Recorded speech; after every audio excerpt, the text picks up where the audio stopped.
Violência sem uma boa história ou estilo é, no melhor dos casos, barbárie. Você pode se safar de muita coisa, se parecer um pouco melhor. Maximize a aparência para maximizar o crime e, nisso, acelere de forma superior. Considere isso como crime maxing. Da próxima vez que pensar em roubar um carro forte, dedique um pouco de tempo e dinheiro ao traje que usará. Quando a vontade de quebrar vidros de todos os carros na concessionária local surgir, tonifique-se antes. Escolha botas legais, uma máscara bacana, queixo erguido e ombros para trás. Tudo isso estará nas notícias amanhã. Eu acho que, talvez, quando alguém for ouvir isso, esteja datado, mas eu acho que essa semana pela qual a gente tem passado tem muito a ver com esse trecho do livro, porque essa semana teve na verdade foi na semana passada, né, que teve o caso de um cara que assassinou o CEO de uma empresa, e aí inicialmente não sabiam quem era o assassino, e foi um assassinato muito clean, muito bem feito, mas eventualmente descobriram a identidade do assassino, e o assassino é um italiano bonitíssimo, altamente shapeado, assim, definidíssimo. Sim. E o que aconteceu foi que a direita e a esquerda ambas se degladiaram virtualmente para ver se o cara era de direita ou esquerda. Os esquerdistas queriam convencer todo mundo que o cara era da esquerda, e os direitistas queriam convencer todo mundo que o cara era de direita, e o cara é um assassino. Então, o cara literalmente matou uma pessoa à luz do dia, com a pistola, no meio da rua, e Nova York, e ele recebeu a simpatia geral de todo o público simplesmente porque ele era muito bonito. E boa parte do que o Mike Ma fala no livro é sobre a estética, é sobre o valor da estética. Esse trecho que eu li é um trecho do livro Harassment Architecture, do Mike Ma, e um pouco antes, nesse mesmo capítulo, ele fala um pouco sobre o ISIS, né? Ele fala que a bandeira do ISIS é muito bonita, que é aquele fundo preto com as letras brancas por cima, uma frase muito simples. Eu acho que a frase da bandeira do ISIS é "não há outro Deus senão Alá". E ele fala bastante sobre o visual do pessoal do ISIS, sobre o uniforme, e ele comenta que o ISIS só chegou tão longe porque é um movimento muito estiloso. Então eles tomam uma cidade e em poucos dias os homens dessa cidade fazem fila para entrar, para participar do grupo, da organização. Essa questão da beleza é um tema principal, assim, no livro, né? Tipo, que até como nós estávamos conversando outro dia, boa parte do vitalismo é justamente essa busca por estética mesmo, né? Uma certa autenticidade numa estética, né? E ele fala bastante sobre isso, né? Toda hora falando sobre a feiura e coisas assim, coisas que o próprio BAP já abordou no Bronze Age Mindset, né? Essa frase em específico aí, né? Ele pega a palavra lux maxing, que é justamente essa perspectiva de tá comendo carne, tá comendo coisas que não são processadas, e isso faz... Fazer mil e pegar sol nas bolas. Sim, então todas essas coisas assim que traz uma estética, e segundo o BAP e o Mike Ma, pro corpo, pra alma, né, e pra mente, né, então você consegue se impor no mundo. Quando ele fala, né, queixo erguido e ombro para trás, dá para lembrar um pouquinho aí do próprio Jordan Peterson, né, no primeiro capítulo dele, ele fala sobre a questão das lagostas e como, né, elas se impõem no mundo, e como nós perdemos essa perspectiva, né, de que hoje o homem moderno, ele é um homem incomodado, ele é um homem, ele usa aí de todas as coisas que a Revolução Industrial e o capitalismo trouxe, e ele vive uma vida muito confortável. No afã que esse italiano trouxe, é justamente, né, o cara, ele impôs sua marca no mundo de uma maneira estética, e o Islã, ele tem uma apelação estética que falta no resto do mundo, né, que não falta a algumas pessoas, ou aos políticos, ou às organizações terroristas, falta-se isso no mundo, né, tem essa pobreza estética, né, tem essa falta de algo que está vivo. Né, então o Mike Ma, ele não traz uma solução para isso, né, no livro ele traz só um relato de que, olha, o mundo foi dominado pela feiura, e a feiura é algo que corrompe a alma, o espírito e todas as coisas, né? Então ele vê a feiura, tanto estética quanto moral, assim, como algo que degrada todas as coisas em si. Ele não consegue entregar uma solução, embora ele fale de Deus algumas vezes, mas Deus para ele é uma coisa muito distante. Mas ele vê que realmente o mundo já ficou numa consequência tão absurda, né, de terem se abolido os ideais eternos, que que hoje não existe mais nada pelo qual vale a pena. Ele fala que a feiura tem essa capacidade de nos desestabilizar, né, de causar depressão.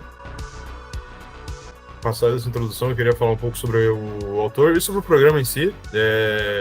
Esse é o Glauber Indica, a gente vai falar um pouco sobre o Harassment Architecture do Mike Ma. Eu sou o Glauber. Sou o teacher. E eu sou o Nestor, sou o João.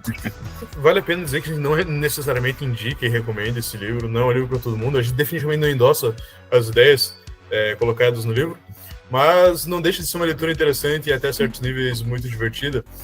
O Mike Ma é uma figura que hoje sumiu da internet, ele já tem uma presença na internet bem proeminente, mas ele sumiu sem deixar nenhum rastro, não tem nenhum... sumiu do Twitter, enfim, das redes sociais que ele normalmente frequentava, não publica mais nada faz um bom tempo, inclusive.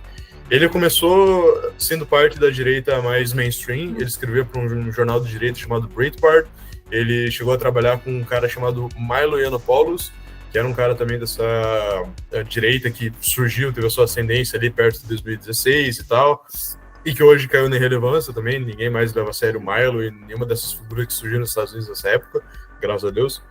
E ele se sentiu insatisfeito com essa direita e começou a se radicalizar cada vez mais.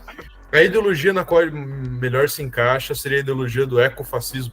Ele fala muito sobre a natureza, ele defende muitas ideias apresentadas pelo Ted Kaczynski, e a obra dele, essa obra em específico, o outro livro, o Gothic Violence, é um pouco diferente, um pouco mais coerente na sua estrutura, mas essa obra em específico, ela é muito caótica. A gente estava comentando um pouco sobre isso antes de começar a gravar. Ele faz alguns ramblings assim, sobre alguma opinião aleatória que ele tem, daí ele conta uma história que provavelmente não é verídica, depois ele fala algumas frases de efeito, diz que ouve vozes, e aí faz a review de um álbum de música, sabe? Nesse sentido, eu achei um livro bem mais pessoal do que o Bronze Age Mindset, assim. E o BAP, ele tem um objetivo mais... Bom, ele tem um objetivo mais claro no livro, né? Que ele mesmo fala, que é a tal da exortação, né? Então, nos temas em si, ele também vai passeando e também vai misturando frases de efeito, algumas histórias, algumas coisas assim, só que tem uma coesão muito maior. Esse livro aqui, ele parece bem mais literário mesmo, né? Enquanto daria para colocar, principalmente aquela primeira parte dele, se encaixa muito mais no que seria um livro de ficção, assim, né? do que um discurso, né, de não ficção. Sim, sim. Tanto é que o livro que vem em seguida, em sequência, é bem mais literário até do que esse, tem uma história, tem personagens e tudo mais. Ainda tem os ramblings no meio do livro, mas é mais contido. Esse livro é mais caótico, é mais catártico até, parece que ele escreveu drogado em alguns momentos aí. E é cheio de frases de efeito, Sim. de coisinhas assim. É um livro que dá pra ver que o autor é muito jovem também. É um livro que eu acho que teria um apelo muito grande para um público adolescente, um público meio rebelde. Rebelde sem causa, até, eu diria. Sim.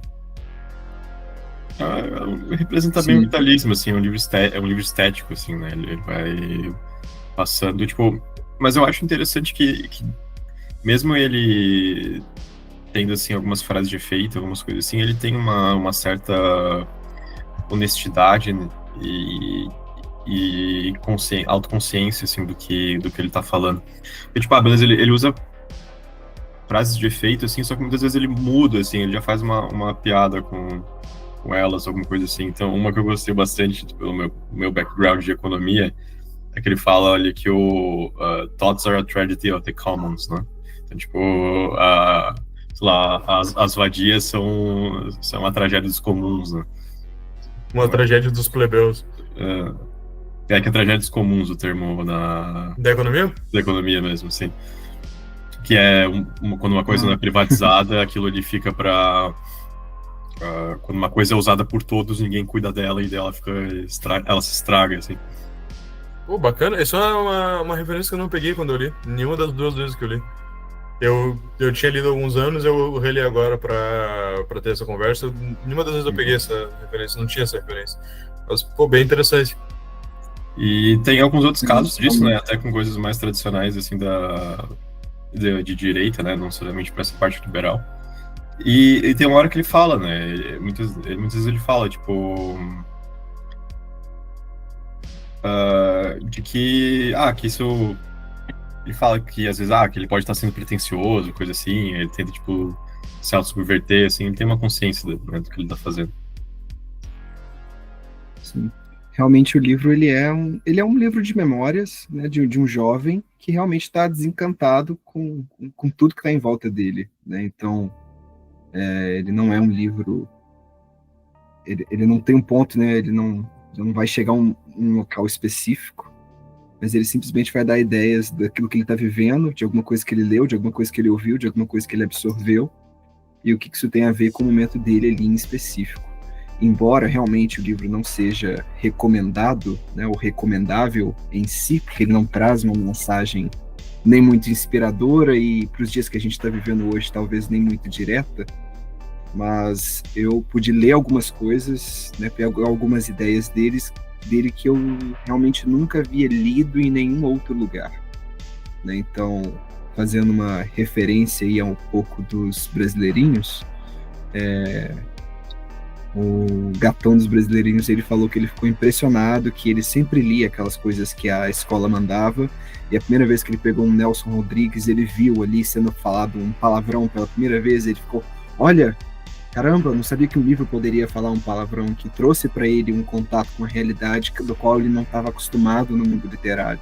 Da mesma maneira, o Mike Ma, aqui ele traz alguns temas que realmente eu nunca li em nenhum outro lugar, né, onde você escuta pessoas falarem, onde você, né, dependendo da sua área de interesse, você vai um pouco mais atrás, mas num livro, a ponto de chegar num livro assim, eu nunca li. Eu acho que parte do apelo que o Mike Ma teve, né, no ano de 2019, quando saiu o livro, nem tem tanto tempo assim,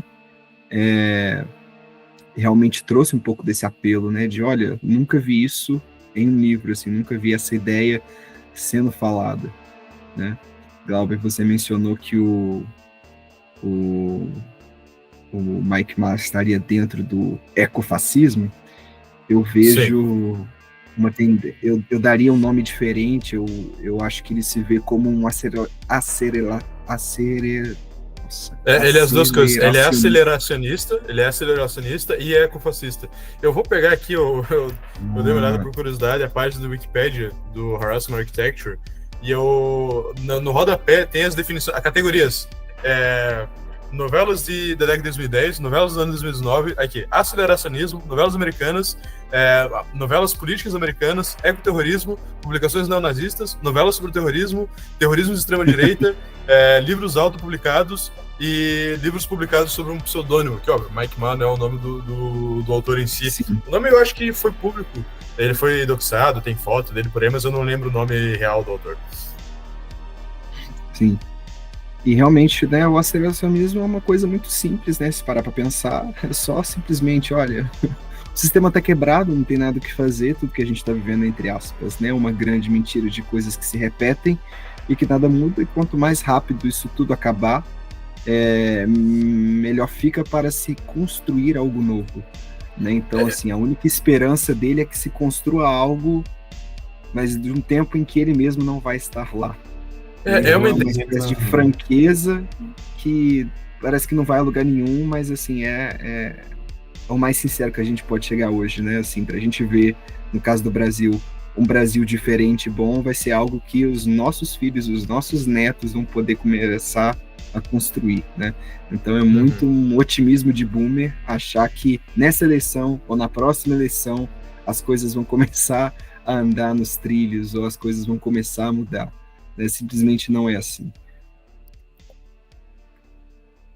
Uma coisa que eu acho interessante, assim, né, estudando um pouquinho de história, leitura em si, eu gosto de ver como as mudanças no mundo, antigamente, elas aconteciam mediante as suas gerações, né? Então, você tinha uma pobreza em um determinado país, em um determinado estado.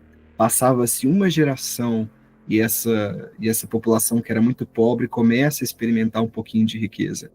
Pegando um pouquinho do Ted Kaczynski, né, depois da Revolução Industrial, tudo tem a obrigação de ser rápido, de ser na hora. Né? Então, a gente fica realmente nesse afã de, olha, tem que acontecer na minha geração, no meu tempo, na minha eleição, com a minha participação.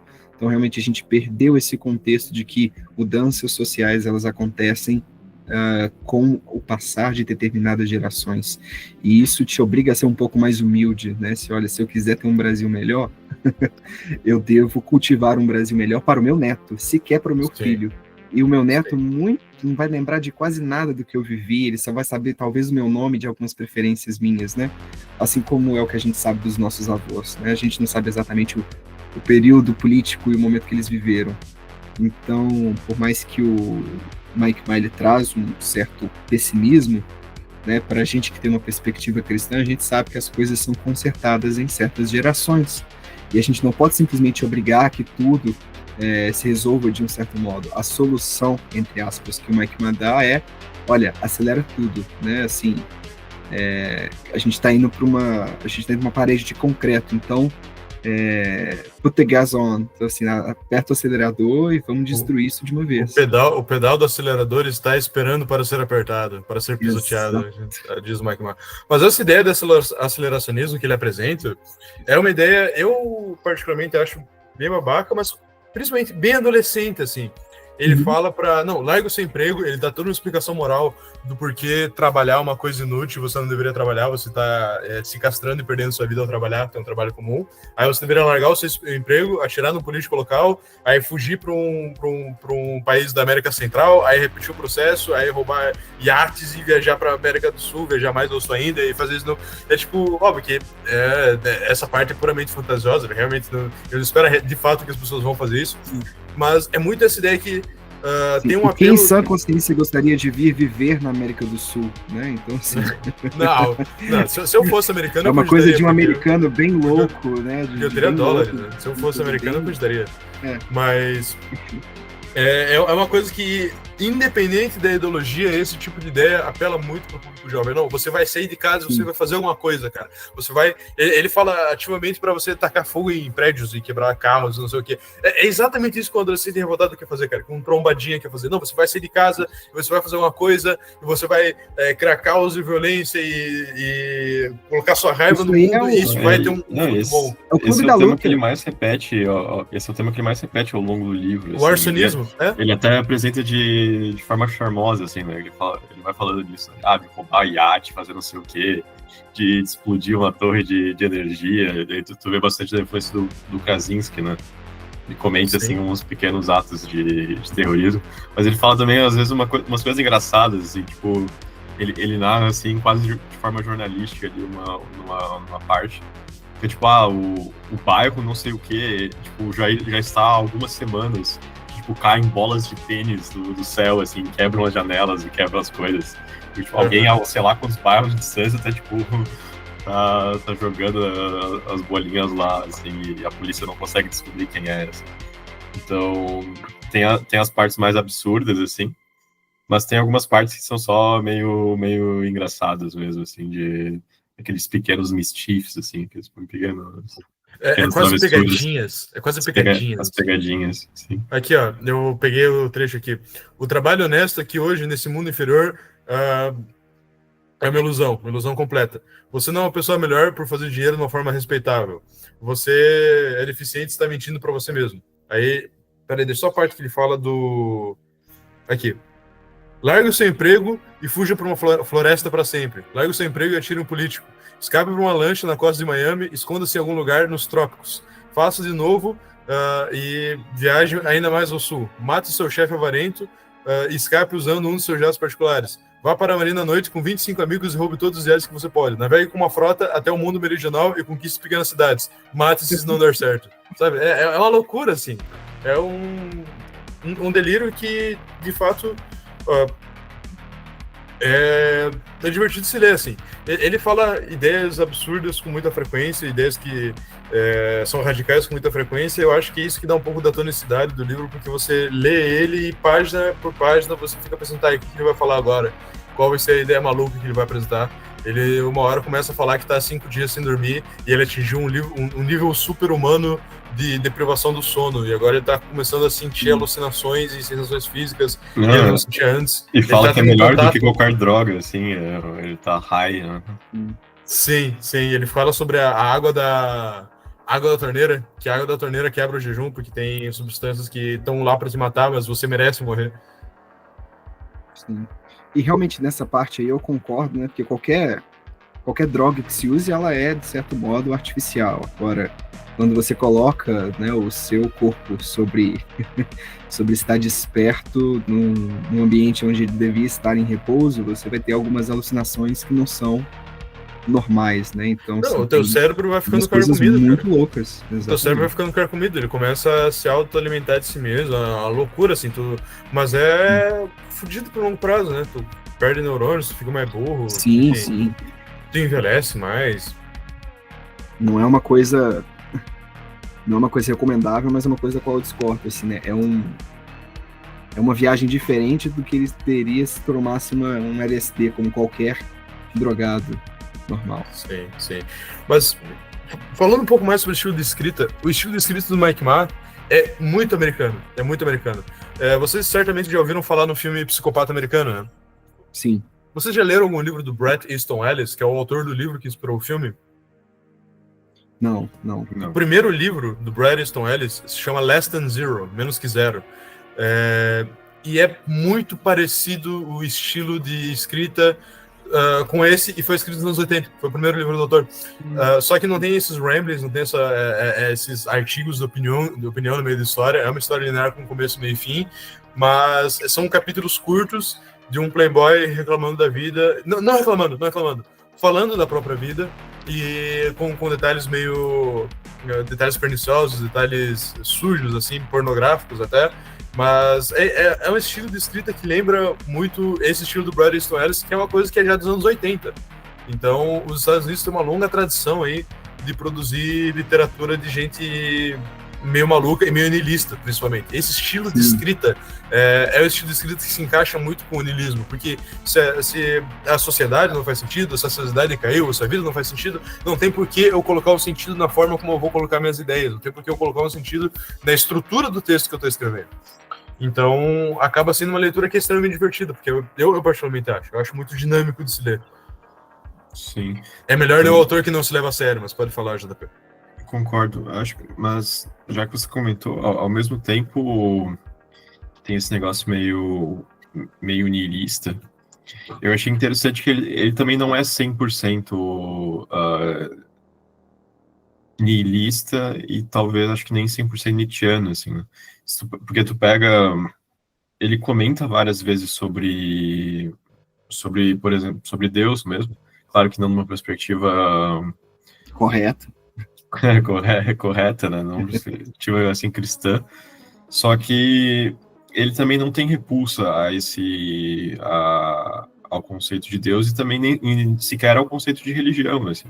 Tem vários momentos que ele fala positivamente ou com saudosismo, assim, de ter uma religião a se seguir.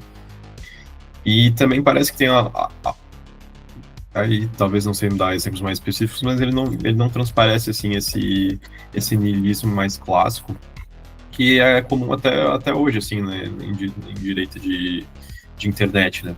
E ao mesmo tempo não parece também 100% um vitalismo a la BAP, assim. Ele tem um pouco, é claro, da perspectiva mais nietzschiana mesmo de super-homem, de coisa assim, que é essa parte vitalista, só que parece que ele comenta também algumas coisas a mais, assim, que vão além disso, né? Então, o que vocês acham sobre... Vocês também perceberam isso de alguma forma? Sim, o niilismo dele é bem latente, só que não é aquele niilismo que fica chato, né? Ou que fica aquele niilismo militante. Ah, não, eu penso assim, então você tem que pensar assim também, porque é assim que as coisas têm de ser. Né? Então, realmente, ele não abraça totalmente o niilismo, não dá para chegar para falar que ele é um anarquista, a ponto, né? Porque o anarquista, ele sempre acaba falando de Deus e da religião, né? Aquela coisa assim, nada mais importa, Deus não importa, a verdade não importa, nada mais importa. Então, realmente, ele tem um certo ele trata Deus como se fosse alguém afastado, né? Então ele crê que Deus existe, ele crê que Deus está lá, ele crê que talvez Deus seja quem Deus é, mas ele não está ali no momento, né? Então tem até um momento que ele fala que Deus está tipo de costas para ele, assim, ou de costas para o mundo, né? Que eu não sei dizer se é um niilismo clássico ou se é realmente um pedido de ajuda, né, da parte dele, assim, de que, olha, as coisas têm de fazer sentido, eu fui criado para que as coisas façam sentido, mas eu não consigo ver sentido em mais nada do que está à minha volta, né? Aí ele está falando da sociedade em si, né? Das relações, de como as coisas se vão. Sim. Ele até vai lá e fala. Tem uma hora que ele fala, né? Tipo, se Deus voltasse e ver essa bagunça. Tem alguma coisa parecida. Mas também eu senti isso, porque também não é só quando ele fala de Deus que ele passa essa perspectiva. Aí, tipo, outras duas citações aqui. A primeira é Everything is pernicious when everyone is a nihilist. Então, tudo é pernicioso quando todo mundo é um nihilista, né? Então, eu acho que justamente isso aqui, acho que é uma hora que ele está realmente fazendo uma certa exortação a algum tipo de sentido. Aí ele coloca isso, né? Que é justamente o que eu acho que todo mundo aqui, né, principalmente os mais jovens na modernidade, sentem, né? Que você tem esse niilismo, o niilismo já está intrínseco nas pessoas, nesse âmbito de ironia, né? Então tudo é ironizado, você não consegue mais falar algo sério sem parecer que você está sendo fake, assim, sendo copiando. Nada mais é chocante, né? Nada mais impressiona.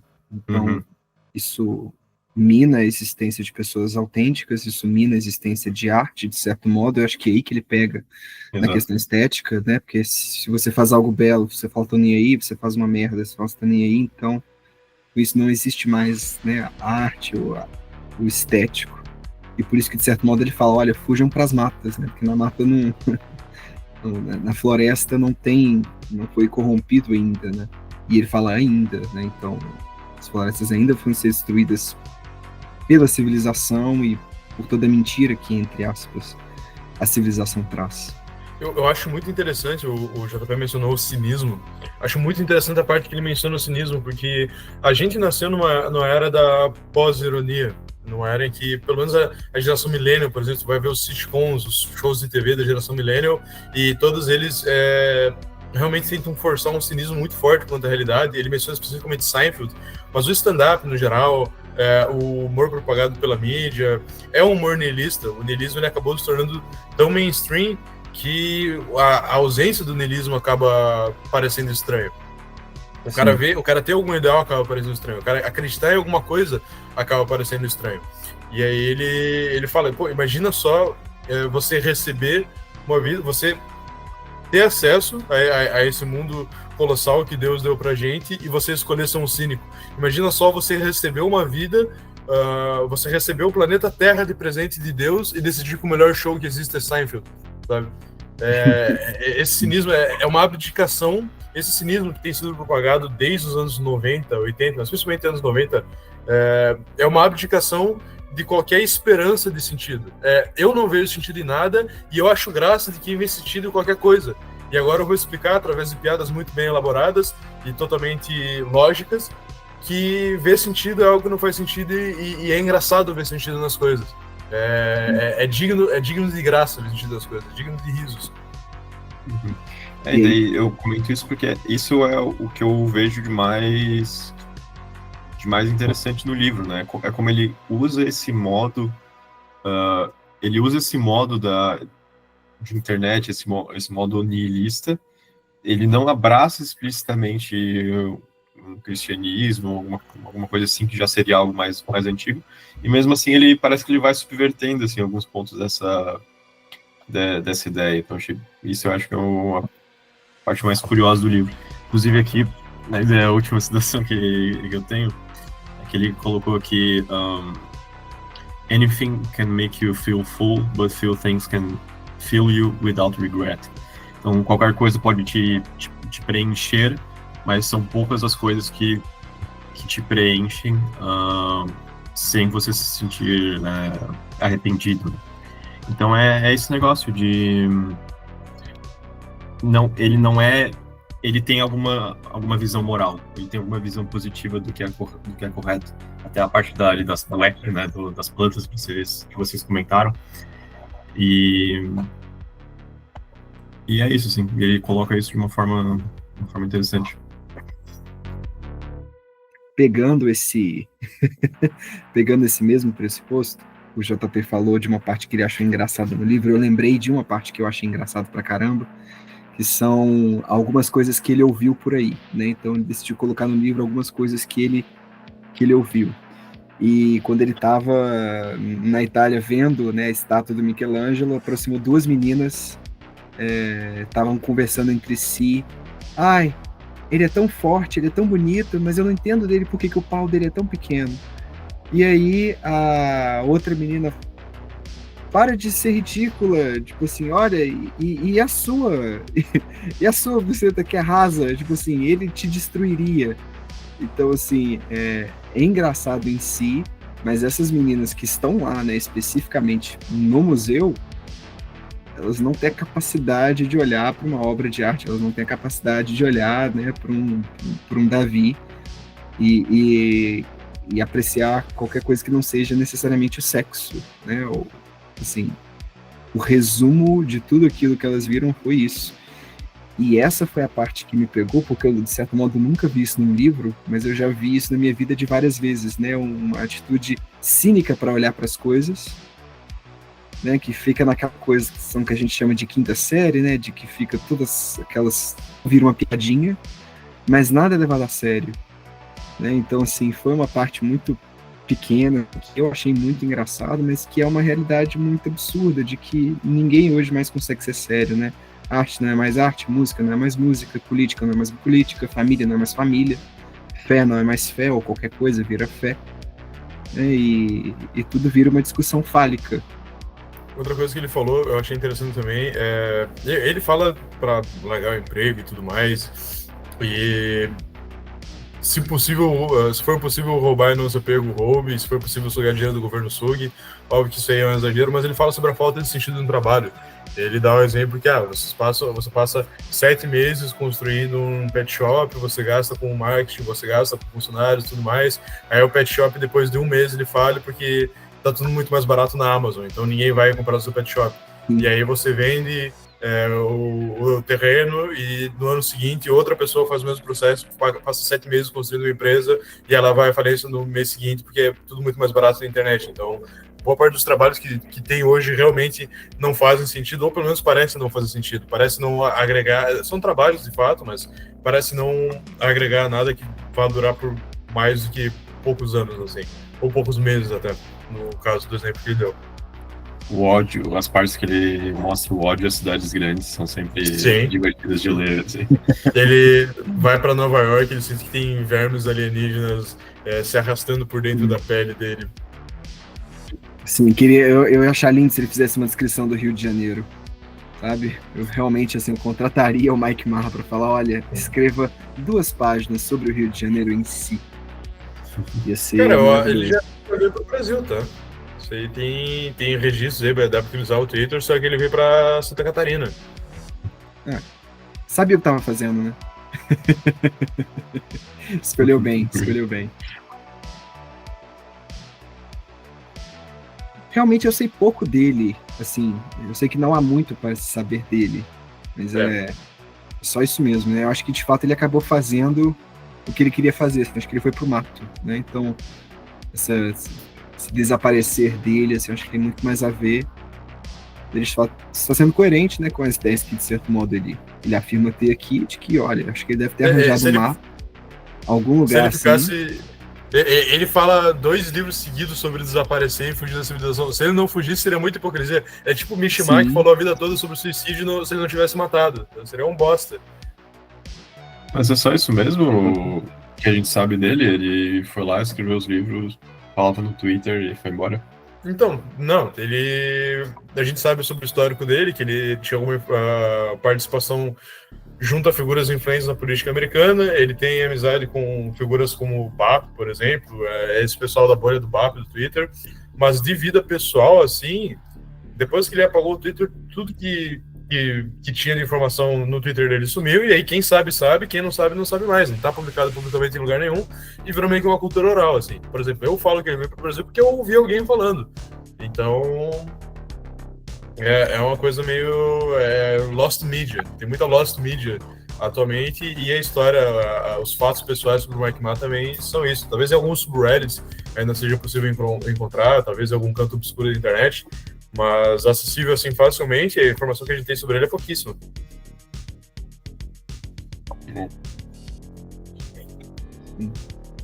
Tem uma cena tem uma parte em que ele tá numa barbearia e ele começa a conversar com um senhor e assim, eu pude ver a distância dele daquele senhor no sentido de expectativas sobre coisas, né, de futuro, coisas a se fazer, algumas injustiças que ele vê, só que ele vê que esse senhor na barbearia ele está tão aprisionado quanto qualquer jovem hoje, de certo modo.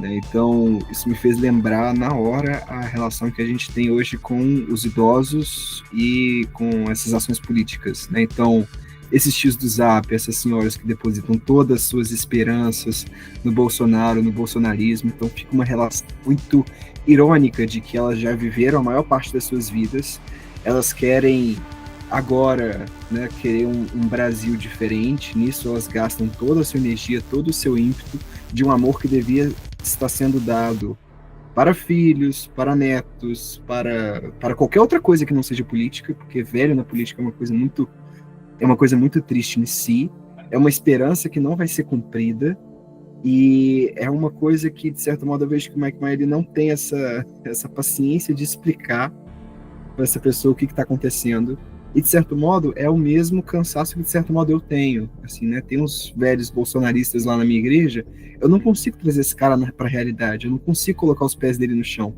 tanto porque eu acho que ele não consegue, tanto porque ele não quer, e ele já viveu uma vida, de certo modo, tão descontente, né, desassociada da realidade, que para ele a fantasia já é o normal. Né? Assim, eu pude me encontrar assim, na mesma página do Mike Ma nesse sentido, assim, cara, não vale a pena. De certo modo, assim, não vale a pena. Né? Tirar o cara da ilusão bolsonarista de que não, o mito vai chegar lá, de que não, o Lula vai cair, realmente, assim, não tem. E aí os velhos veem a gente como sei lá, como fracos, como frouxos, de não quer tomar as rédeas da vida. Você fala, cara, mas não... a perspectiva não é essa, né? São pressupostos... Não tem rédeas para serem tomadas, cara. Não tem rédeas, não tem rédea, não tem cavalo, é só um marasmo absurdo, assim. Mas tem essa discussão, essa é uma das disputátios, das questões, assim, da modernidade, né, que deveríamos redipilar os boomers, assim, vale a pena, ou será que a gente só deixa eles... Então, a gente acha que o cara... A gente acha que o sujeito que é mais velho, que é um ancião de 50 anos, 60 anos, 70, que ele entende mais a realidade porque ele está há mais tempo na realidade. Só que o fato de ele estar nesse mundo há mais tempo só faz com que ele esteja mais tempo exposto à propaganda, exposto a várias camadas de propaganda durante várias décadas. Então, o boomer brasileiro nem tanto, porque o Brasil teve fora desse ciclo não teve tão inserido, pelo menos, no ciclo de propaganda durante muito tempo. Mas o boomer americano é provavelmente o cara que comprou todas as propagandas lançadas pela mídia, pela CIA, todos os psyops durante 50 anos. Então, quando ele era criança, ele acreditava em uma mentira que a CIA inventou, aí depois ele ficou adolescente e acreditou em outra mentira que ele viu no jornal, aí depois ele cresceu e começou a ouvir uma música que ele achava que era uma música de gente rebelde, mas na verdade era financiada pelo governo, e aí ele foi crescendo e ficando cada vez mais, sabe, tipo, a grande maioria das pessoas vai passar a vida inteira sem entender absolutamente nada da realidade, vai passar a vida inteira tateando no escuro, sem ter o menor lampejo de luz, assim, no sentido de luz, no sentido de compreensão das coisas, realmente.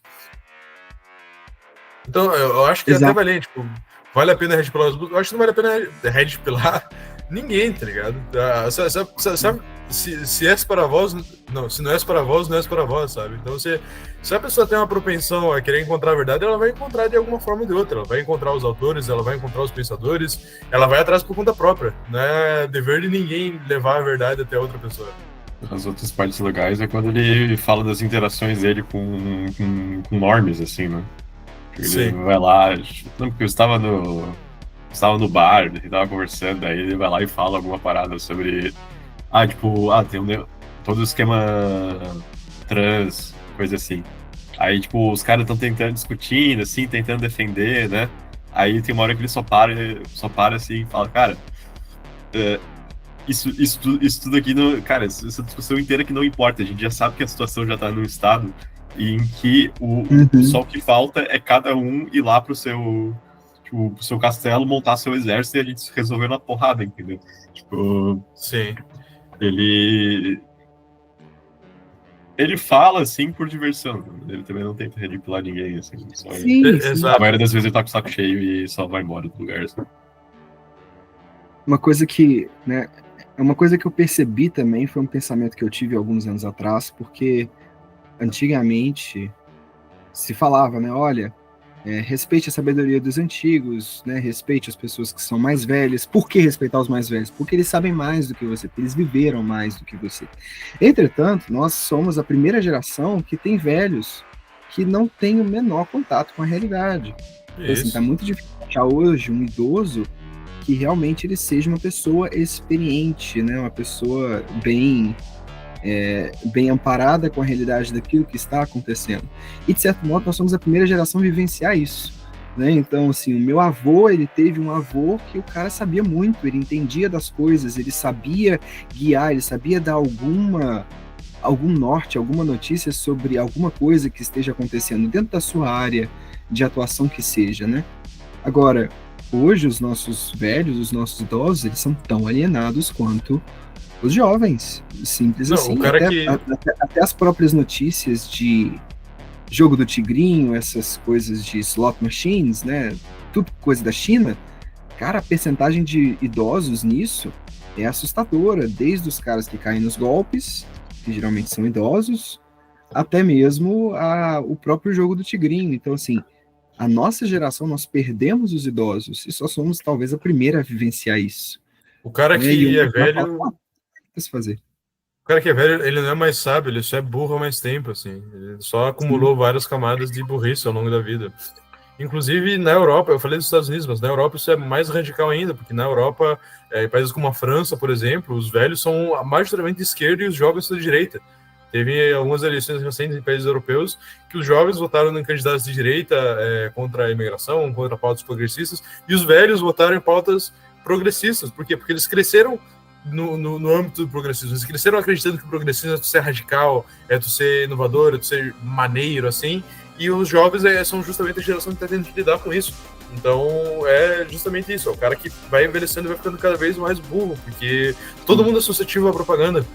E, na verdade, o estado padrão da gente é suscetível à propaganda, e é necessário fazer um esforço consciente e penoso para não ser suscetível à propaganda. Sim.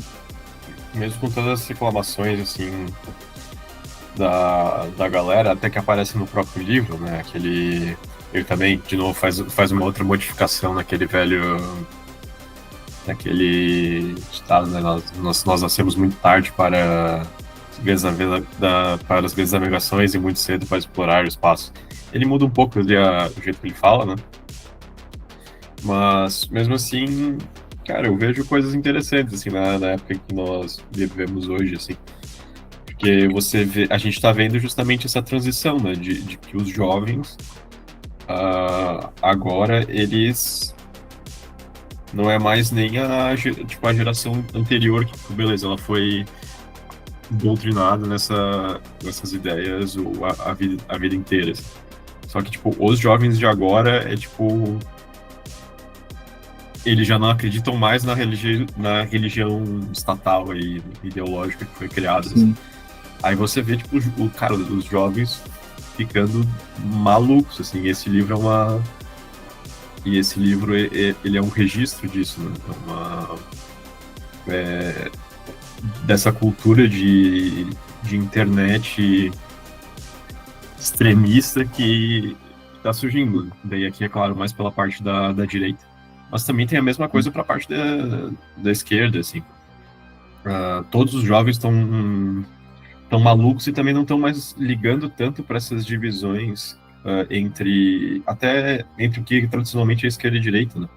Você vê, tipo, pô, na direita tem os caras que são o nacional bolchevique, assim. Aí, por outro lado, você tem a galera que é, tipo, trans, só que usando roupa jogando Hearts of Iron 4 e usando roupa de Hitler, entendeu? Tipo, as coisas estão ficando nebulosas, assim. De certa forma, e cada vez se fala mais, assim, por exemplo, tipo, pessoas de direita veem do valor no que a galera da escola de Frankfurt escreveu, né? Agora indo para uma parte mais acadêmica, assim, e basicamente concordando com as análises sociais que essa galera e o Gramsci fazia, só que com o objetivo final que estão trocados, assim. Então, é uma época interessante, cara.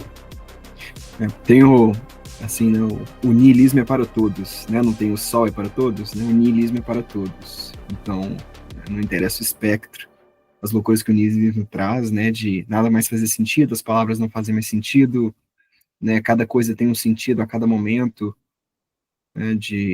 Das coisas estarem aceleradas, né? Então, copo de leite era só um copo de leite 10 anos atrás.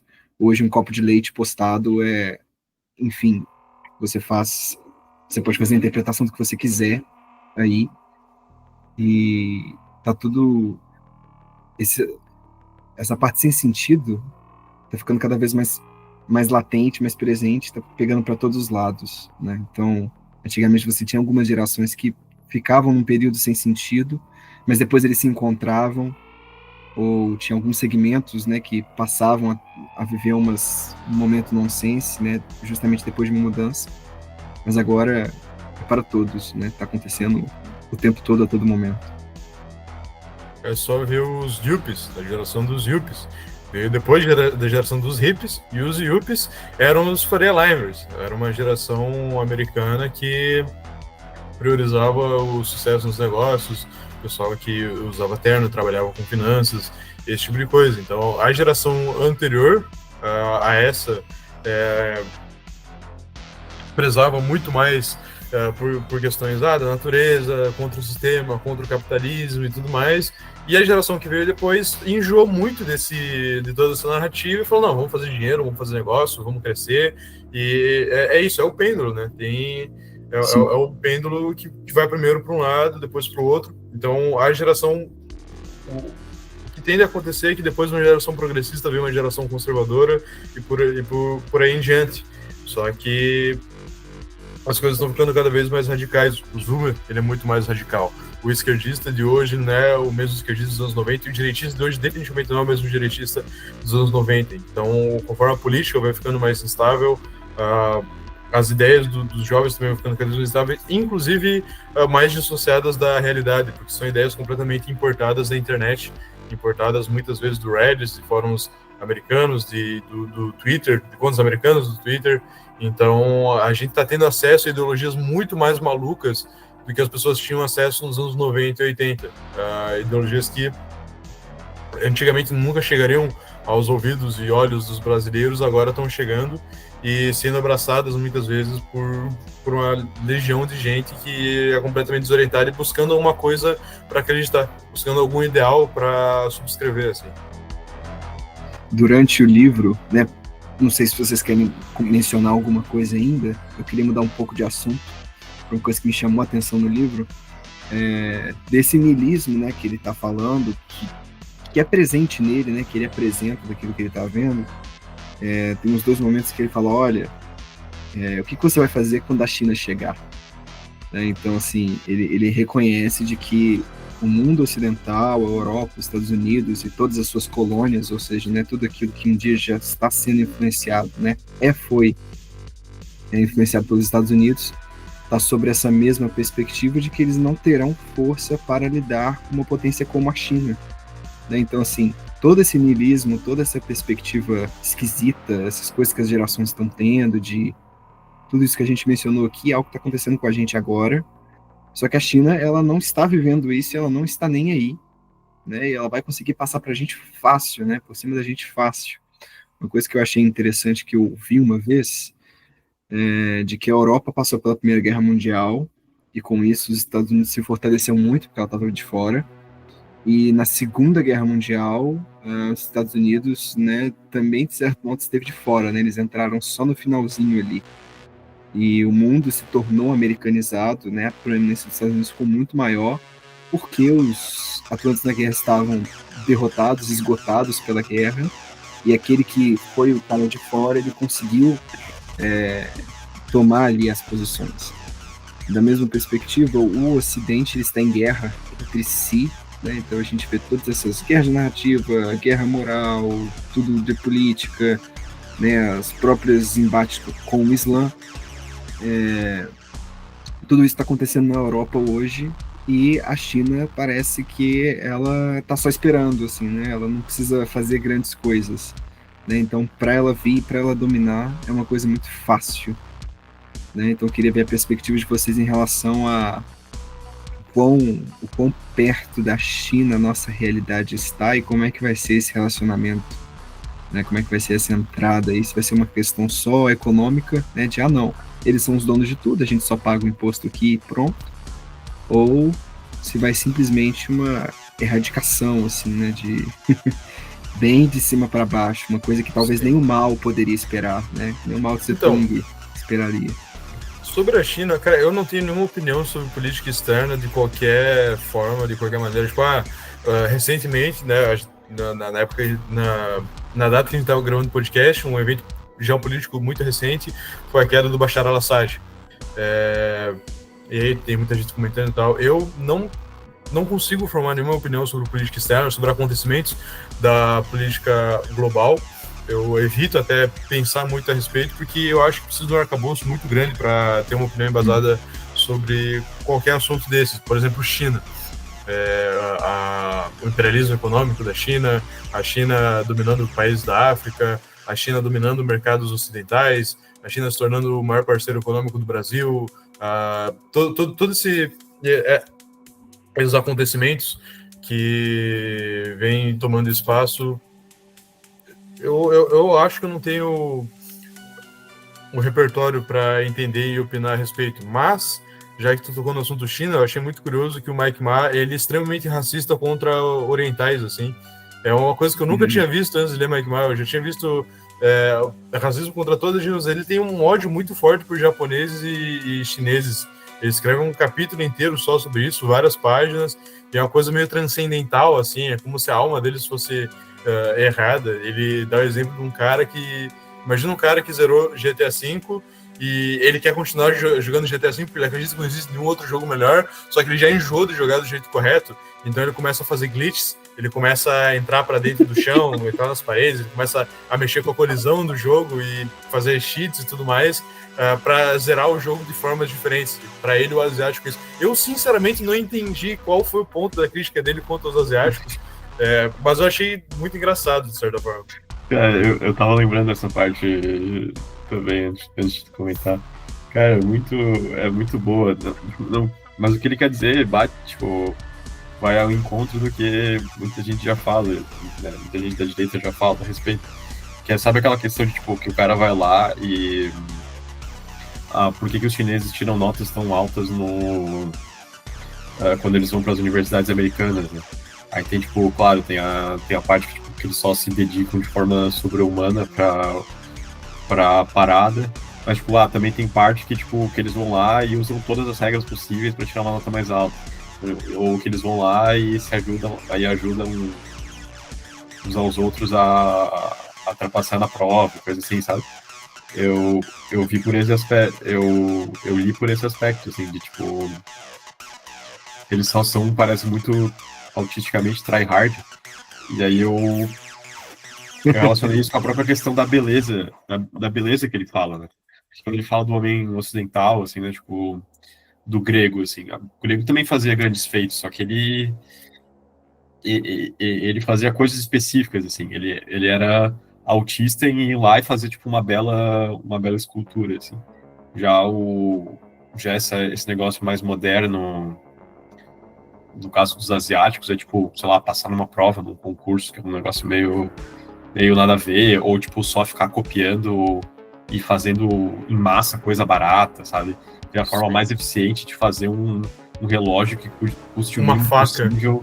Ele dá o pra- exemplo, ele a fala que faca. passou uma madrugada inteira assistindo o canal de um chinês que, pelos vídeos, ele parecia morar em um apartamento bom, parecia ter acesso a equipamentos, a produtos caros e tudo mais, e ele se dedicava a fazer facas de vários materiais, assim, todos os materiais imagináveis. Então, uma faca de chiclete mastigado que corta extremamente afiada, depois uma faca de papelão, depois uma faca de frutas secas, depois uma faca disso, depois uma faca daquilo. Então, o negócio dele era... No começo ele ficou mesmerizado, assim, ele achou muito bacana essa iniciativa do cara, mas depois ele começou a ficar um pouco perturbado, assim, então por que o cara tá fazendo isso? Tipo, por quê? Sabe? Ninguém Porque precisa fala, dessas facas. Ninguém. Tipo, ele fala, tipo, what's the end game, sabe? Tipo, qual é o teu objetivo, assim? Porque ele fala, né, tipo, o povo escolhido, eu entendo o que eles estão fazendo, tipo, eles querem beneficiar o próprio grupo, eles querem fazer um negócio assim, dá pra ver, ou eles estão buscando um prazer específico deles, não, beleza. Entendi, tipo, está dentro do meu imaginário, assim. Agora, tipo, pô, eu vou fazer umas facas aleatórias. E ele cita outros exemplos, assim, tipo, eu não sei o que vocês estão fazendo. E, pra ser bem sério, conectando com a pergunta do nosso amigo ali, tipo, é mais ou menos o que eu acho a respeito da China, assim. Eu também coloco aqui, dobro todas essas salvas que o Glauber fez, tipo, sei muito pouca coisa sobre política externa, coisa assim. Mas, cara, eu vejo a China meio assim, tipo, tá, beleza, mas what's the end game? Assim, qual é o objetivo aqui? Que beleza, eles vão lá, aí eles eram comunistas, aí só que não mais, porque agora tem capitalismo, eles viram que, sei lá, parece mais da hora, parece mais confortável, talvez. Aí eles vão lá, não, vamos ser uma potência em fabricar produto lixo pra vender pros caras. Aí os caras fazem um TikTok, aí parece que o TikTok lá não fala com não funciona, eles não usam. E o daqui sim, aí eles fazem uns negócios assim, tipo... Aí vem essa questão, né? Tá, beleza, eles querem dominar tudo, ok. Tá, dominar tudo, mas aí eles vão fazer o quê, sabe? Eles vão botar o comunismo? Não, vai ter que ser o capitalismo de mercado. Então, se for o capitalismo de Estado, mas se for para ser o capitalismo de Estado, então eles nem, a princípio, nem precisam dominar tudo. Tipo, eles já estão fazendo coisa na África, aparentemente, né? Papo antigo, né? Mas, tipo, eles estão comprando um monte de coisa de energia na África e tal, não sei o quê. Tipo, beleza. Aí, mas tem um pouco desse negócio, né? Tipo, um pouco parece só poder pelo poder. Não sei se eles realmente pensam, assim, no que fazer. Acho que eles estão no piloto automático, assim. Que nem que é o que eu acho que o McMahon fala ali, né? Tipo, parece que eles vão lá, é um computadorzinho que seta, assim, um objetivo e só fica no piloto automático, tentando optimizar aquele troço, assim. Mas... E realmente, assim, eu não tinha pensado por esse modo, mas realmente... Realmente ele fala isso no livro mesmo, e é uma coisa que se dá para pensar sobre o asiático em si. Então, realmente eu também não tenho conhecimento sobre política externa, o que a China está fazendo, tanto porque, né, de tudo que eles publicam, um pouco sai, né, para cá. Mas o que eu vejo que o Mike mais enxerga sobre a chegada da China é que a gente está parado, né? Então, assim, nós não conseguimos ser um grande império, nós não temos grandes figuras, grandes imperadores. Logo, vai vir alguém de fora, né? Os bárbaros estão no portão, os bárbaros sempre estão no portão. Né? Então, a China é um candidato, né? Assim, um desses bárbaros. E ele vê a nossa fraqueza em relação a isso, porque nós estamos nesse estado aí de que nada mais nos importa. Eu li esse ano uma obra, um romance falando sobre o Japão feudal, e nesse romance é mencionado a questão de que o japonês ele tem 3 faces, né? Uma que ele apresenta para a família, uma que ele apresenta para os negócios e uma interna que nem mesmo ele conhece, né? Então, assim, ele sequer sabe das suas próprias intenções. E quando se olha, né, os pedidos de... se eu não me engano, o Japão detém a maior quantidade de pedidos contra a violação de direitos humanos na ONU.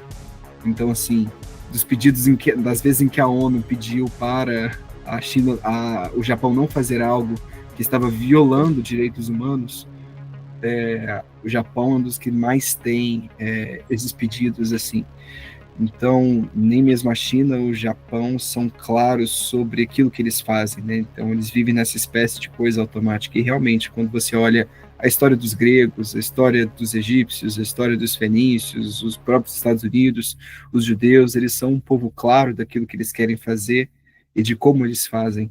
Mas, de fato, né, o asiático em si, nem mesmo ele se explica, né? Nem mesmo ele se entende, né, daquilo que são as suas atribuições, e para isso eu acho que é daí que vem, né, toda essa desconfiança deles. E já que estamos falando do livro do Mike Ma, já pegando um pouquinho aqui de conspiracionismo, existe essa parte da cultura, existe essa parte da influência da China sobre o mundo financeiramente, né? Então, a China é o nosso maior amigo comercial, a China que mais vende para os Estados Unidos, a China que está comprando a África, né? Então, assim, a China, ela domina comprando as terras através, né, do dinheiro, a sua influência exerce ali.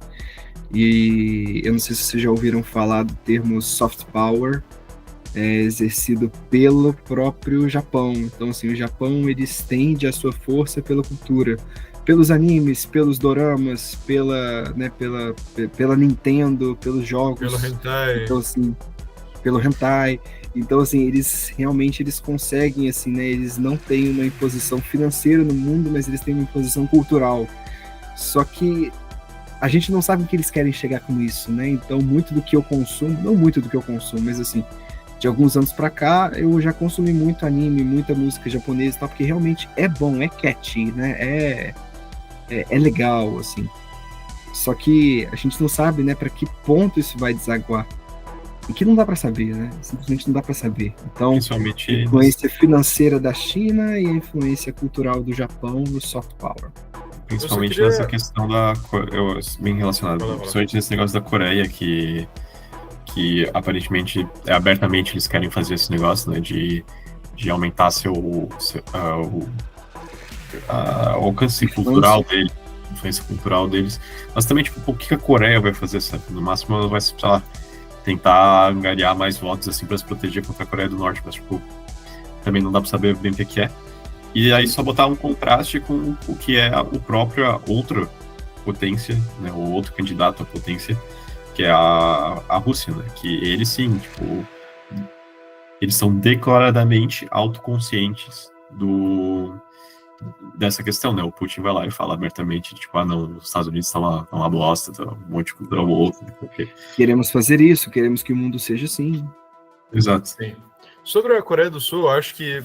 Antes de falar sobre a Coreia do Sul, eu só quero abrir um parênteses, que eu falei que eu nunca tinha visto o racismo contra os asiáticos da forma que eu vi do Mike Ma, mas no BAP tem isso aí também, no livro Bronze Age Mindset, ele fala sobre os asiáticos, inclusive fala que os europeus são mais próximos dos africanos do que dos asiáticos. Enfim, só um parênteses mesmo, isso aí tem em outras obras, e é um pensamento comum nessa alt-right aí, americana, no ciclo do BAP, nos intelectuais e influencers que circundam o Bronze Age Pervert. Mas sobre a Coreia do Sul é interessante isso aí, porque é falando do K-pop, né, cara? O K-pop, ele é um projeto declarado, assim, de angariar soft power e de tornar a cultura sul-coreana mais palatável. E é absurdo o quanto deu certo, sabe? Tipo, é uma peça de propaganda do começo ao fim, é 300% artificial, é a coisa mais difícil que tu vai ver na tua vida, e deu muito certo. E vende. Tem garotas no interior do Ceará que estão aprendendo coreano, porque elas querem ir pra Coreia do Sul casar com coreano. Entende isso? Tem garotas aí no Brasil todo, na América, na Europa, que ouvem K-pop. Há 10 anos atrás, ninguém queria saber de K-pop, ninguém sabia o que era K-pop. A Coreia do Sul era uma nulidade cultural, tirando pelo filme, tirando pelo cinema, porque o cinema sul-coreano é bom já tem um tempo. Mas assim, fora isso, a música coreana, por exemplo, é um fenômeno muito recente que tomou de assalto, assim, já parou pra pensar que tem meninas... Não apenas a música, mas também o filme... eu já falei, o cinema coreano é bom e não é de hoje, é bom já tem um bom tempo. Mas séries, por exemplo, aquela... Eu não me lembro o nome da série, mas é tipo um reality show, só que é uma série. Player 6, eu acho. Round 6? Round Six sim, foi tipo, a Round série Six. mais assistida da Netflix na época que lançou. O filme Parasite ganhou um Oscar. O pessoal tá ouvindo K-pop a rodo. Então, assim, é uma peça de propaganda, pelo menos no caso do K-pop, né? É uma peça de propaganda completamente artificial, completamente fabricado, e o pessoal achou sensacional, o pessoal comprou completamente. Eu acho que isso é só mais uma demonstração do quanto o pessoal tá procurando desesperadamente alguma coisa nova para gostar, alguma coisa legal para ouvir, porque realmente faltam referências culturais no Ocidente. O papel que a Coreia do Sul tá assumindo hoje é o papel que que o Reino Unido assumia na época dos Beatles, assim. Sim. Tudo já parou pra pensar que a menina, a menina ali do interior do Ceará, ela tipo, tem ali a bifurcação, assim, no caminho dela, né? Tipo, ou ela vai ouvir, sei lá, Taylor Swift, ou, tipo, outras coisas americanas, ou ela vai ouvir, tipo, Anitta, ou ela vai ouvir, tipo, K-pop, assim. Aquele negócio, aquele meme, tipo, do cara que atinge certa idade e escolhe a classe dele. Escolha a sua personalidade. Ela escolhe a sua personalidade. E a menina, tipo assim, tipo... Porque o perfil da pessoa que gosta da Anitta, principalmente um pouco mais antigamente, assim, que ainda era um negócio um pouco mais, tipo, o funk mais chique, assim, né? Tipo, a menininha lá que gosta de dançar, que gosta de ouvir a musiquinha, não sei o quê. E agora ela, tipo, ela troca isso pelo K-pop, assim, que é também a mesma coisa de dançar, né? E falar. Queria fazer um comentário em relação a isso. A minha irmã foi Eu ao acho que, Chile. só um ponto, o K-pop tá assumindo o papel das boy bands dos anos 90 aí, os Backstreet Boys, toda essa galera aí, porque são os cantores que, assim, pouco se fala sobre a habilidade musical deles, porque realmente não é o ponto principal é a estética, é a beleza deles, e é isso, é um cara que é o cara mais, ele é mais nervoso, esse cara aqui é mais romântico, esse cara aqui é bobinho, cada um tem uma personalidade, e me impressiona o quanto o pessoal é manipulável, assim, não que... sou um pouco pretensioso, não, vocês são muito manipuláveis, né? Parece pretensioso. Mas realmente é impressionante, assim, porque há 10 anos atrás, tipo, o cara lá do BTS ganhou uma votação de homem mais bonito do mundo. O cara parece uma mulher de cabelo curto, bicho. Pelo amor de Deus. Em segundo lugar ficou o Henry Cavill, aquele ator do Superman. Então, um comentário sobre isso. A minha irmã foi ao Chile esse ano e ela ficou impressionada de ter chegado lá no shopping e lá no Chile tinha uma loja só de uma dessas bandas de K-pop. Não era uma loja de artigos japoneses, não era uma loja de artigos coreanos, não era uma loja de bandas. Era só de uma banda. Tipo assim, agenda, bottom, CD, camisa dos caras. E é só de uma banda, é só de uma coisa. Ela estava procurando uma coisa para uma amiga dela de papelaria e perguntou, moça, aqui não, aqui só tem artigos dessa banda. E assim, cara, realmente, aonde que se acha isso? 10 anos atrás? Isso, cara. Beatles não teve isso. Realmente, assim, e a loja era enorme, não era uma banquinha, não era um stand, era uma loja inteira só com aquilo. E falando sobre a perspectiva de mercado, se tem é porque vende, né? Então, assim, não dá para fazer um fake disso. Vende. Sim, que tem uma demografia constante que vai se atualizando de meninas adolescentes que querem ser extremamente fãs de alguma coisa. E isso que tu falou me lembrou do Rebeldes, sabe? O RBD. E teve o Restart, e teve isso, teve aquilo. Então, tipo, existe uma demografia sempre constante, porque sempre vai o pessoal envelhecendo, mas chega o pessoal novo, né? De meninas de 13 anos que querem ser fanáticas por algo e elas vão ser fanáticas por um grupo musical ou por uma cantora, sabe? Elas vão formar sua personalidade inteira ao redor disso. Sim. E os coreanos viram e falaram, não, a gente precisa pegar esse mercado, essa fatia. Eu vi ontem, assim, tipo, tava explicando pros caras mais velhos, assim, tipo, mais ou menos mais velho.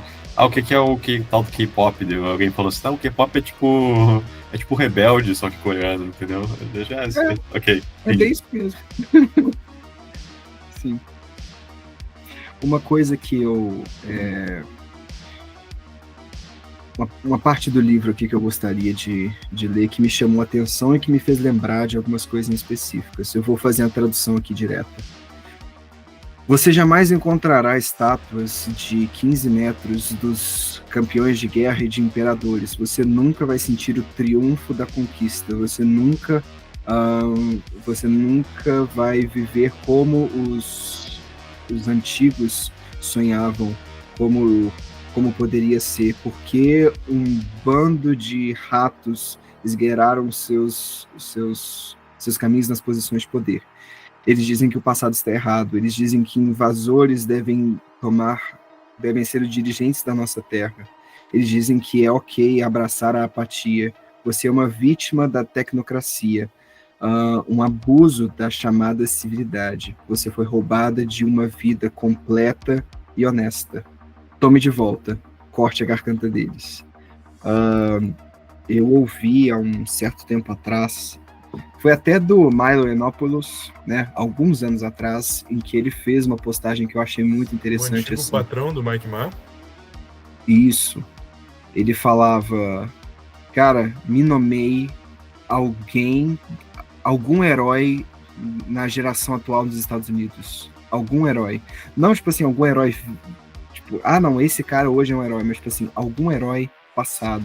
Cara, todos os heróis são falsos, são coisas pré-fabricadas, são coisas realmente que o governo mandou fazer, desde um Rambo, né, que você tem, né, o exército dos Estados Unidos querendo promover um Rambo da vida, né, para falar, olha, precisamos de mais militares. O Rambo 1 é baseado num livro chamado First Blood, que é contra a guerra. Aí o Rambo 2, 3, 4, 5, 6, 7, 8 são todos filmes de propaganda para alistamento, assim. Pro jovem ver e falar, eu preciso entrar pro exército americano, eu preciso lutar na guerra. Sendo que a ideia inicial do Rambo como personagem é ser uma obra contra a guerra. Sim.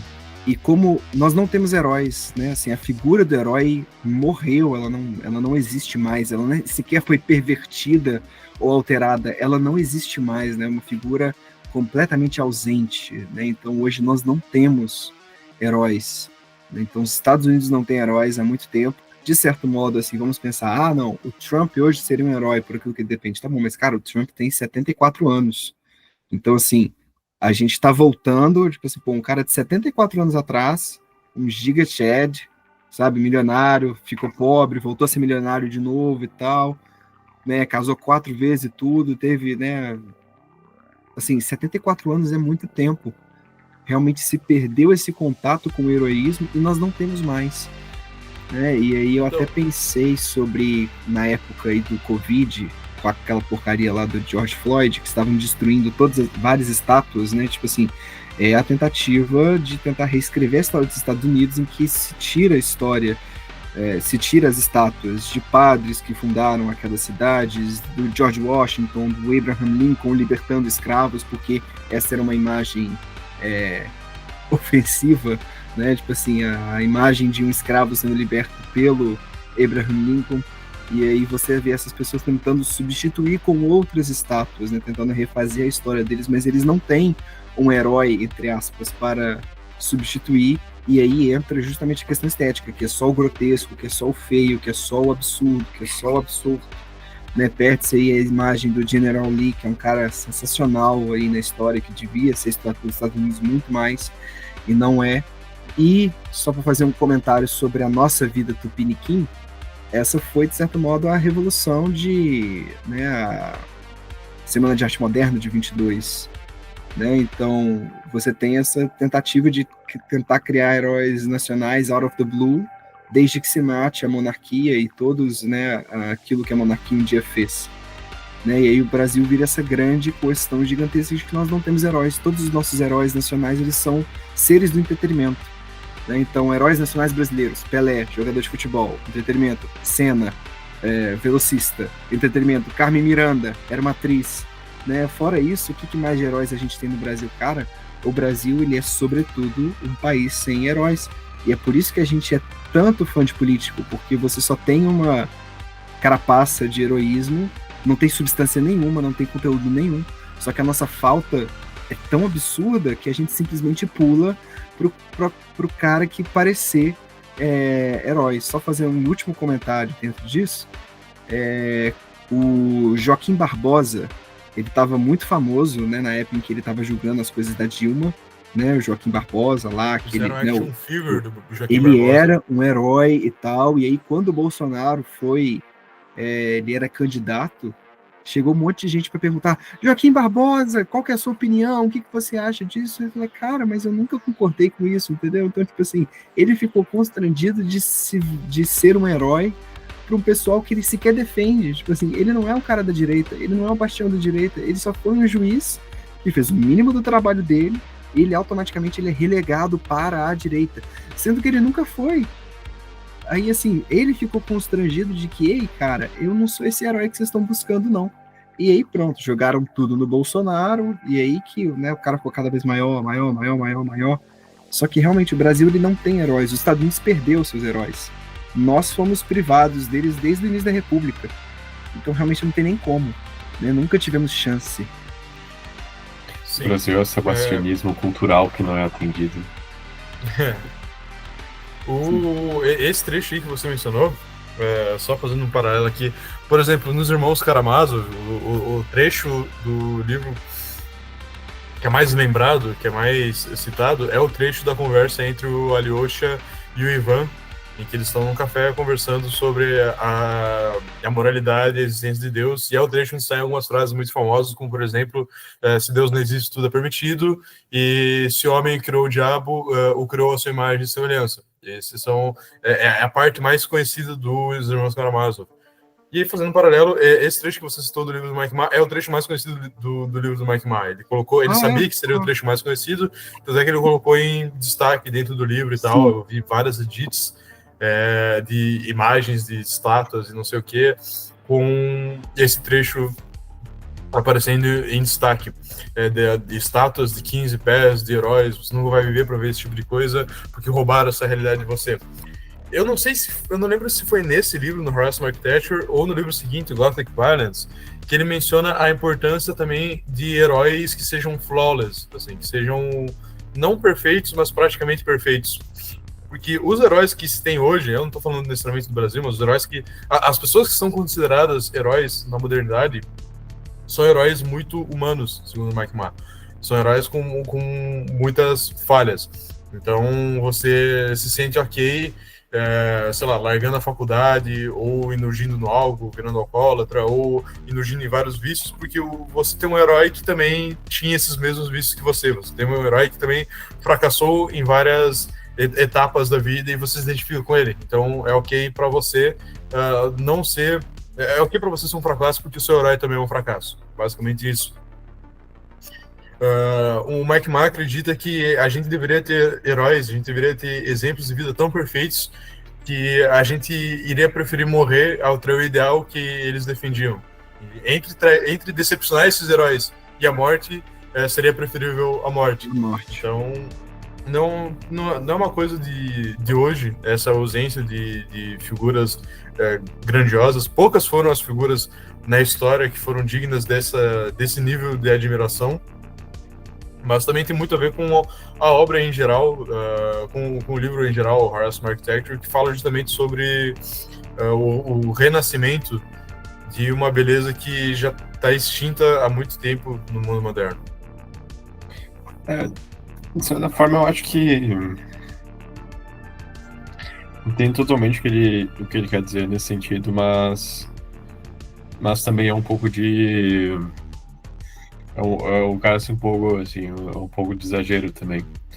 Porque se tu for pegar mesmo os heróis clássicos gregos, não é que eles não tinham falhas, inclusive falava-se muito sobre as falhas de um Aquiles, sobre as falhas de um Odisseu, mas certamente eles tinham esse aspecto de, mesmo com as suas falhas, eles ainda têm algo de grandioso neles que merece ser louvado. Eles eram portadores de um ideal, né? Então, exato.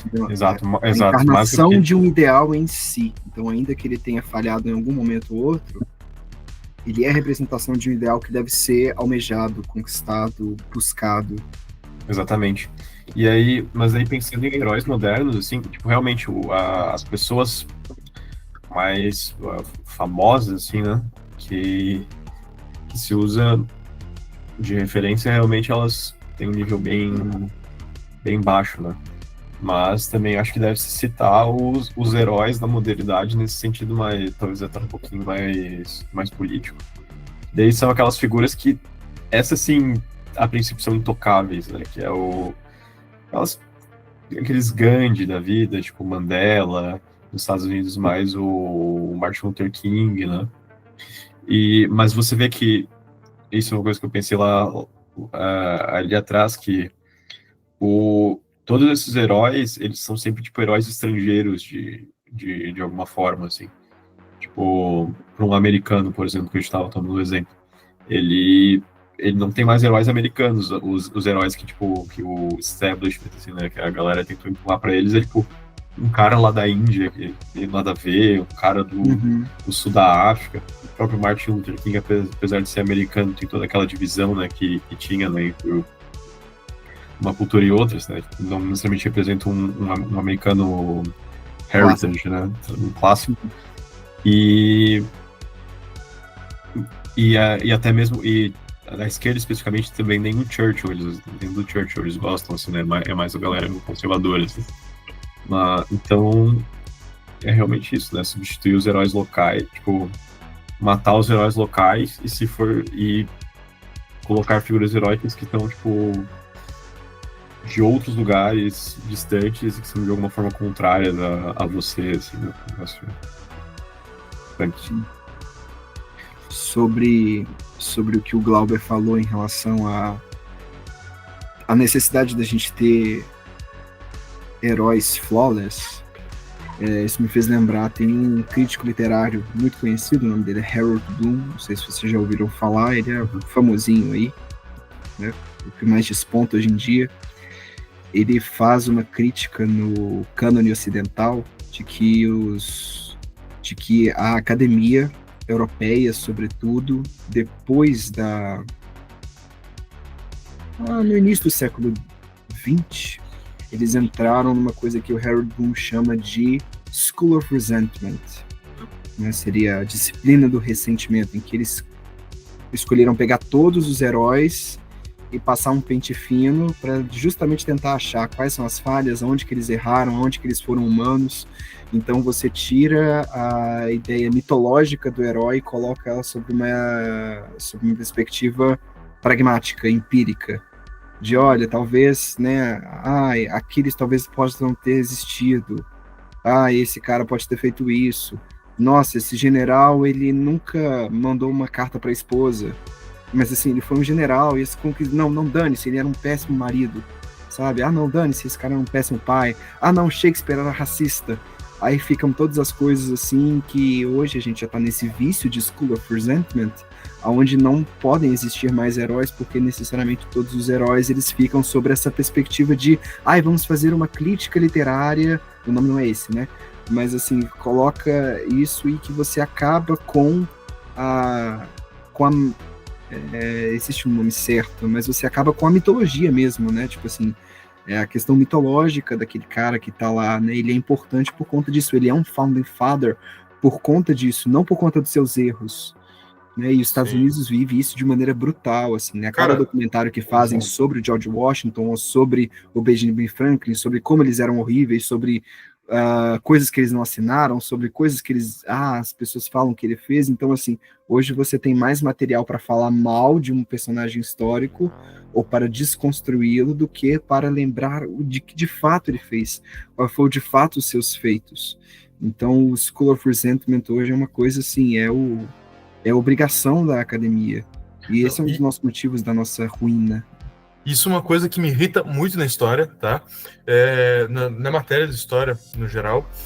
Nos Estados Unidos ainda é mais tranquilo, porque eles estão derrubando heróis que já estão consagrados. Então o pessoal já gosta dessas pessoas, e tem historiadores, um bando de pentelho, que quer fazer uma carreira em cima de falar mal dessa galera, de heróis já estabelecidos. Agora, no Brasil, existem historiadores que dedicam a carreira deles inteira a falar mal de supostos heróis nacionais, de pessoas que seriam heróis nacionais, mas que não tem nenhum conhecimento público. Por exemplo, Eduardo Bueno, Laurentino Gomes, esse pessoal que fala, na declaração de independência ele não estava montado no cavalo, ele estava montado num jumento, e ele estava com diarreia, e ele estava se cagando quando ele declarou a independência do Brasil. Isso está em livros, está registrado, não tem nenhuma prova concreta dessa porra. Não, fizeram uma pesquisa, a única prova concreta sobre essa imagem que pinta a independência do Brasil ter sido algo feio, algo antiestético, o diário de um cara que supostamente estava lá, de um funcionário que supostamente estava lá.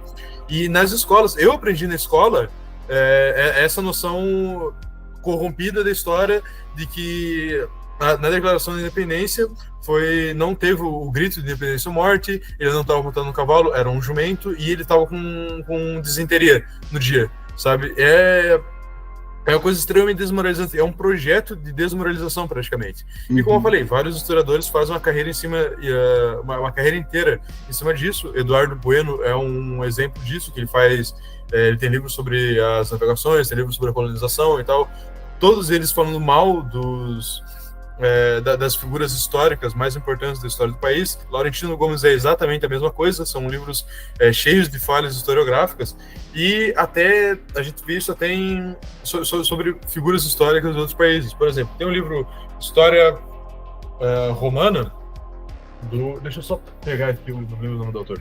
Peraí. Tem, por exemplo, o livro História Romana, do Indro Montanelli, em que o Indro Montanelli ele gasta, para cada figura histórica de renome que ele vai descrever, ele gasta páginas e páginas falando mal da figura antes. Então ele vai falar sobre Júlio César, que é uma das figuras mais gloriosas da história romana, e ele gasta um espaço desnecessário de texto descrevendo para o leitor como Júlio César era calvo e disfarçava a calvície penteando o cabelo para frente, ou como Júlio César era extremamente mulherengo, ou como Júlio César tinha esse ou aquele defeito, ou essa ou aquela insegurança, sabe? Então, existem muitos historiadores que não podem ver você admirar uma figura histórica, eles não chegam a falar, não, mas veja bem, na verdade, actually, essa figura histórica tinha esse e aquele defeito. Então, veja bem, na verdade, essa cena histórica que é importante para a fundação moral do seu país não foi desse jeito, foi muito mais feia, ou nem ao menos aconteceu, foi totalmente fabricada. Então, é um pessoal que realmente sente uma vontade muito grande de propagar a feiura. É como se em nenhum momento da história tivesse existido uma figura histórica decente, ou um momento de real beleza, ou uma conquista realmente digna, sabe? E é como se a beleza nunca tivesse existido em nenhum momento da história. Você vê como funciona tudo isso, né? Porque eles vão lá e já fazem essas descrições que é o naturalismo, né? É aquele que se pretende ser realista, né? Só que sempre fazendo esse cherry picking, assim, das partes mais nojentas, assim, que existe na realidade, jogando fora qualquer noção mais elevada, dizendo, não, essa aqui é a realidade em si, que vem dessa mentalidade cientificista, né? Que realmente eles vão lá e vão vendo assim nas minúcias assim dos detalhes, e justamente a palavra ali foi bem acertada, né? É uma visão anti-mitológica, essa visão científica naturalista que se contrapõe a essa visão mitológica, que é onde os heróis existem, né? Onde eles habitam. O herói só existe na lenda. Você só consegue, mesmo que heróis realmente existam na realidade, você só consegue comunicar isso através de uma linguagem lendária. Não tem como você falar de uma forma naturalista de uma grande figura. É uma questão, às vezes, puramente gramatical mesmo, literária, assim, tipo, você vai falar de forma elevada sobre figuras elevadas, que merecem respeito. Você vai falar, se eu só vim aqui falar, tipo, não, aquilo lá é muito legal, tá? Tipo, aquilo lá foi muito incrível. Tipo, como é que você descreve a grandeza de um Império Romano, assim? Posso falar, foi muito incrível. São palavras fracas, assim. Não é assim que se descreve a coisa, né? E é por isso, né? Por essa visão, né? Por essa linguagem não só falada, né? Mas todo esse imaginário que é construído no homem moderno, é por isso que ele não consegue ter heróis e não consegue mais ver o heroísmo das figuras já consagradas, né? Pela tradição. Sim. É o realismo de pessoas que acham que a beleza não faz parte da realidade. Exato. É o realismo daqueles que excluem metade da realidade, assim, né? Sim.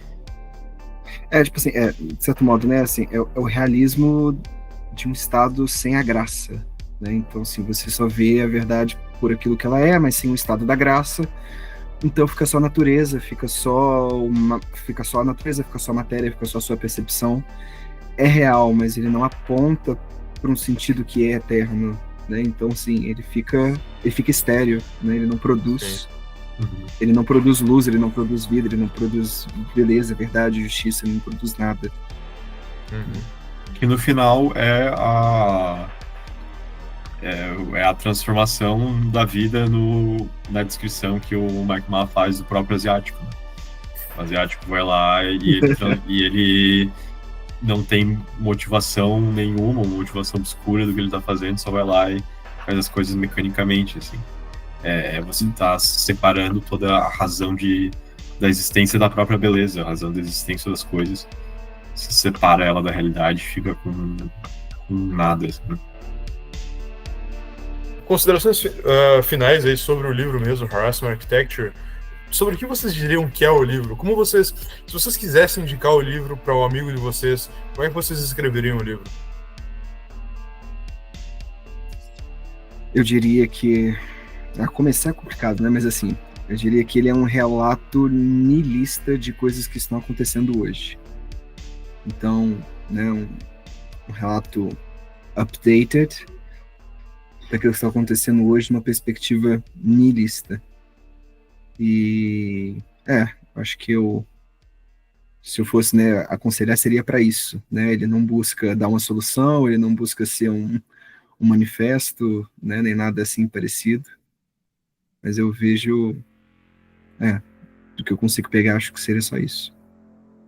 Eu já, como eu tive a oportunidade de falar em outro momento, já botar agora então que o livro definitivamente na segunda metade ele tem uma barriguinha, assim, já subvertendo aqui, começando a indicação com uma contra-indicação. Ele se repete, assim, em alguns momentos, né? Mas, cara, é um livro que, como eu disse, né, é um registro de uma cultura que existiu, ainda existe aqui no momento da gravação, nessa internet, né, na bolha na bolha de direita, assim, né, principalmente ali anglófona, né, e que isso já é precioso por si mesmo, assim, como disseram que é um livro mais literário, assim, um livro mais de impressões, de relatos, não é um tratado sobre nada, mas que cumpre muito bem esse papel que é extremamente necessário, né? Temos aí, uma das coisas que o Olavo mais reclamava da própria realidade brasileira é nós não termos esses registros, assim, do que ocorreu na história, né? Não, obviamente, registros não históricos, registros literários mesmo. E eu acho que, às vezes, uma pessoa pode pegar um livro desses e talvez até um pouco desdenhar um pouco da própria linguagem que ele faz as coisas, da questão de como muitas vezes ele tem uns traços, uns redacted, assim, no texto, né? Ele tem umas coisas, assim, meio modernas, assim. Mas cara, a realidade do jovem hoje em dia é essa, assim, eu acho. Então, a gente não pode a gente tem que ter esse entendimento de que certas coisas que parecem, assim, meio modernas não é necessariamente porque é ruim, assim, é só porque aquela é a expressão autêntica de uma realidade, né? Da realidade que as pessoas estão vivendo. Então, isso eu falo nas formas literárias, né? Então tá aí recomendado, até porque é um livro curtinho, né? Sim. Isso. É um livro curtinho, muito fluido. Ele não exige tanta atenção assim, porque é uma página e meia sobre um assunto, depois meia página sobre outro assunto, depois mais meia página sobre um terceiro assunto, aí uma página e meia sobre uma historinha. Então é um livro que é bem de boa para ler, por exemplo, no ônibus ou em algum lugar barulhento, que você não precisa colocar 100% da sua atenção, não é tão denso assim. Para mim é um livro sobre a vontade de poder, a vontade de poder aliada à falta de sentido, sabe? Eu acho que é um livro que captura muito bem o zeitgeist dessa modalidade de direita que existe no Twitter anglófono e escorre um pouco para o Twitter brasileiro, para algumas pessoas brasileiras, mas não tanto. É um livro que representa bem a mentalidade de boa parte das pessoas que influenciam a far-right americana atualmente. Então, eu acho que, na verdade, vale a pena ler. Ele, apesar de tudo, é muito divertido. Então, esse aí fica a recomendação. Esse foi o Glauber Indica sobre Harassment Architecture, do Mike Ma. Eu sou o Glauber. Teacher. E eu sou o João.